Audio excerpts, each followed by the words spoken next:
বাংলা দ্বিতীয় পত্রের 2 খতে তোমার এলাকায় একটি পাঠাগার স্থাপনের জন্য চেয়ারম্যান বরাবর একটা আবেদনপত্র লিখো। নম্বর 10। দেখুন এখন কি লিখছে ছাত্র। এখানে লিখছে বিষয় পাঠাগার স্থাপনের জন্য আবেদন। মহোদয়, এই যে আমাদের সিরাজগঞ্জ জেলায় উন্নয়নের জন্য ভালো একটা লোক যে কিনা আমাদের এই উল্লাপাড়া পরিচালনা করতে পারবে তাকে চেয়ারম্যান পদপ্রার্থী করে দিলে ভালো হয়। এখন এখানে প্রশ্ন এসেছে পাঠাগার স্থাপনের জন্য আবেদন আরও চেয়ারম্যান দিলে ভালো হয়, এটা লিখছে। 6 নম্বর প্রশ্ন আছে হলো প্রবন্ধ রচনা লেখো। নম্বর 20। এখানে 6-এর খতে আছে মাদকাসক্তি ও তার প্রতিকার। দেখুন এই শিক্ষার্থী কি লিখছে। মাদকাসক্তি ও তার প্রতিকার রচনা করা হলো। মাদক স্বাস্থ্যের জন্য অনেক ক্ষতিকর। মাদক মানুষকে ধ্বংস করে ফেলে, মানুষের জীবন শেষ করে ফেলে।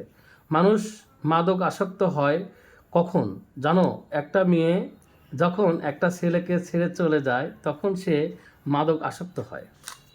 মাদক আসক্ত ছেলে কখনো আগে খারাপ ছিল না। একটা মেয়ের কারণে যুবকরা ধ্বংস হয়।